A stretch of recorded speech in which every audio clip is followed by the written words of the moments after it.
Les relations humaines peuvent être très complexes. Comment résoudre tout ça? La communication. Bien sûr, le débat d'aujourd'hui. On en parle. Déjà pour commencer, est-ce que tu penses que la communication règle tout? La communication règle tout, non. Mais la communication aide à trouver un rapport au milieu. Donc, c'est-à-dire, toi, tu me rejoins au milieu, moi, je te rejoins au milieu.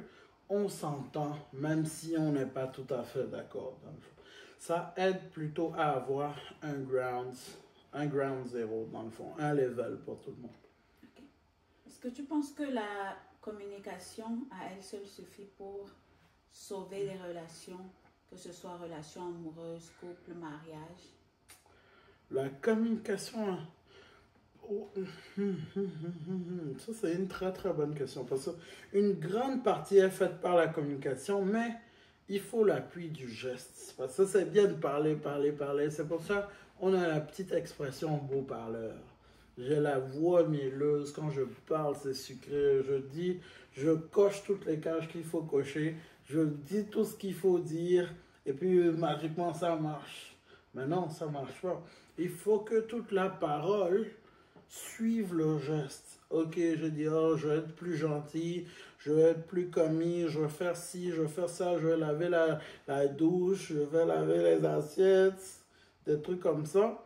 Et puis, c'est toi, on voit un monsieur dans le salon, les pieds croisés, en train de manger une glace, et puis, à scroller sur TikTok. Non, c'est pas ça. Il faut que la communication suivre par des gestes. Donc, je communiquais que j'allais faire ci, ça. Donc, il faut que mes gestes, maintenant, prouvent qu'on peut faire confiance à mon parler. Okay. Pour toi, comment on fait pour bien communiquer? C'est toujours... Ça, honnêtement, je ne suis pas le meilleur en termes de communication parce que moi, je m'estime comme un livre ouvert. Mais des fois, on me dit non, mais... Quand je suis content, je pense que ça se voit. Quand je ne suis pas content, je pense que ça se voit. Quand je veux quelque chose, j'ai l'impression que ça se voit également. Genre, je ne peux pas faire dans la demi-mesure, ce que je devrais essayer d'ailleurs parce que c'est important. Mais quand je veux quelque chose, tout mon corps émane du fait que je veux quelque chose. Donc, mais ce n'est pas ça la communication effective. La communication effective, c'est oui que ton cœur, ton être, ton corps montre ce que tu veux, mais également le formuler. Qu'est-ce que tu veux? Quelle est la situation optimale pour toi? Quelle est la résolution optimale pour toi? Comment tu veux que les choses se passent? Si tu n'es pas capable de le sortir de ta bouche, ça rend très difficile parce que la personne assume, toi aussi tu assumes, personne ne se comprend. Alors que dès que c'est dit, au moins c'est clair. Tu es là à tourner autour du pot, la fille est là assise à côté de toi, tu es là. Je l'aime, mais comment je dis je l'aime? C'est compliqué, hein? Mais dis-lui, dis-lui. Je sais, c'est compliqué. Des fois tu sais pas, et puis le signal est mixte, etc. Mais le moyen le plus simple de se libérer, c'est de le communiquer. Parfois, on veut bien communiquer, mais on ne sait pas comment communiquer. C'est toujours trouver le style qui marche le mieux pour soi-même. Genre, donner à... Parce que déjà, il y a différents vecteurs de communication et il y a différents levels à qui je suis en train de communiquer. Quand je communique avec mon meilleur ami, je peux faire... Lui, il me répond et on se comprend. Ou bien quand je suis au travail, je fais... Moi et la personne à qui je le fais, on se comprend. C'est une méthode de communication. Ou bien je fais ça, on se comprend. Ou bien avec ma copine, je fais ça, on se comprend. Peut-être, ça peut dire beaucoup de choses, beaucoup de différentes choses. Mais c'est toujours la personne à qui on transmet l'information et la manière dont on le transmet. Donc, si je suis à un entretien d'embauche, je ne veux pas commencer à faire des signes magistraux pour qu'on m'embauche. Il ne me connaît pas, on ne se connaît pas d'Adam ni d'Ève. J'ai besoin de communiquer clairement qu'est-ce que je peux faire pour lui et de demander qu'est-ce qu'il peut faire pour moi en tant que compagnie. Parce que oui, je veux un salaire, mais ça doit être réciproque. Est-ce que ça m'arrange? Est-ce que ça ne m'arrange pas? S'il me demande de travailler tous les jours à 3 heures du matin, mais j'ai un enfant qui dort à 3 heures du matin, est-ce que c'est possible ou non? C'est vraiment sur cette base-là. La communication s'ajuste en fonction de avec qui on est en train de communiquer, mais c'est toujours trouver la manière dont on est le plus à l'aise soi-même tout en n'empiétant pas sur la liberté de l'autre. Parce que si j'aime communiquer en mettant mon pied dans la figure de quelqu'un, hein, c'est pas forcément comme ça, cette personne aime communiquer non plus, dans le fond. Okay. Est-ce que tu penses que dans une relation, peu importe le genre de relation, où il y a une bonne communication, une parfaite communication, est-ce qu'il peut quand même y avoir des mésententes, des querelles, des disputes et des séparations malgré la bonne communication 100%. Qui existe? 100%. Des séparations, je dirais, ça va être difficile. Il faut qu'il y ait un trigger. Mais même avec une bonne communication, il peut y avoir des disputes, il peut y avoir des incompréhensions, il peut y avoir de la distance, il peut y avoir des mésententes, il peut y avoir plein de choses. Mais ce que la communication fait, c'est de pousser le plus loin possible la séparation. C'est de renier cette idée de séparation. Viens, on communique. Viens, on essaie d'arranger les choses. Viens, on essaie de travailler. Viens, on essaie de devenir meilleur ensemble. Parce que c'est quoi la communication? C'est d'essayer de trouver un common ground pour que nous tous on soit meilleurs ensemble. Pour que nous tous on apprenne quelque chose et pour que nous tous on avance un petit peu ensemble. Donc c'est vraiment ça dans le fond. Parce que ce n'est pas une histoire de j'ai gagné.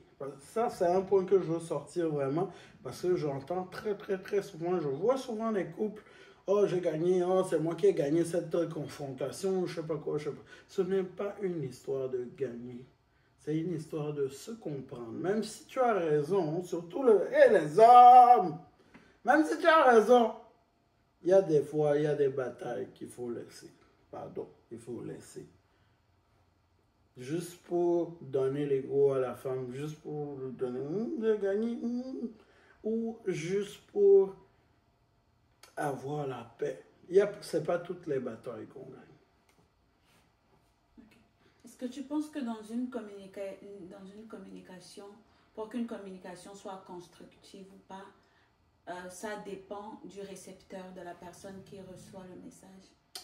Oui, ça dépend de la personne qui l'envoie et ça dépend de la personne qui la reçoit également. Disons qu'on est en train de communiquer et je suis là tout le long, je suis en train de regarder le ciel et de jouer avec un truc. Ça ne fait pas une communication effective parce que toi tu me parles, mais moi j'ai l'impression de faire autre chose. Même chose, si moi je te parle et puis toi tu es distrait, tu parles avec quelqu'un d'autre et puis tu me réponds occasionnellement, je n'ai pas l'impression d'être écouté. Même si tu es capable de faire 3 conversations engageantes en même temps, chacune des personnes va se sentir, mais je n'ai pas ton intention. Mais dès le moment où je te parle, tu me donnes ta complète attention. Je sens que tu m'écoutes et tu es là pour moi. On a un dialogue direct, on a une ligne de communication directe. Dès le moment où tu stoppes cette conversation avec une autre personne, tu fais exactement la même chose. Là, tu as une ligne de communication directe. Maintenant, les 3 personnes se sentent moins affectées par le fait que tu parles à 3 personnes différentes. Juste parce que ton langage, ta gestuelle montre que, ah, là, c'est mon tour, j'ai ton attention. Ensuite, ah, là, c'est mon tour, j'ai ton attention. Et ça fait que maintenant, il y a moins de oh, j'ai pas été bien servi, oh, il me donne pas son attention, oh, il me parle pas bien, etc. etc. Okay. Comment on fait pour communiquer avec une personne qui est très susceptible, qui prend tout au premier degré, qui prend tout personnel? Écoute, si déjà tu es ami avec la personne, c'est que tu as fait t'es quand même assez bon, tu as fait de très grands pas. Moi, c'est toujours, est-ce que toi, moi je dirais plutôt, est-ce que toi tu es confortable autour de cette personne? Si toi tu aimes rester autour de cette personne, ben, parfait, continue d'entretenir la manière dont tu communiques maintenant avec cette personne, c'est la manière qui fonctionne. Si toi tu n'aimes pas rester, tu trouves qu'il est toujours susceptible, qu'il dérange, quoi, ça veut dire que tu commences à ne pas apprécier sa présence. Donc dès le moment où ça arrive à là, le moyen le plus simple, écoute, j'aime pas quand je parle, c'est toujours ça avec toi. Soit on arrange, soit on arrange ça, pardon, soit on se sépare. Parce que ça ne peut pas rester indéfiniment comme ça. Il faut qu'on soit capable de converser tranquillement. Si la communication ne passe pas, il n'y a pas de moyen de forcer la communication. Parce qu'on ne peut pas obliger quelqu'un à nous écouter, on ne peut pas obliger quelqu'un à faire ci ou ça ou ça. Moi, je pense que j'ai plus d'autres questions. C'est quand même très intéressant comme sujet, la communication. On va peut-être penser à faire une deuxième partie. J'ai bien envie d'entendre ton point de vue sur la communication et découvrir un peu plus ce sujet-là. N'hésitez pas à aimer, partager la vidéo, vous abonner si vous aimez notre contenu. Bien sûr, le nom de la chaîne a changé. On est rendu à Débat de Bank pour bien représenter notre communauté francophone. Merci à vous et peace.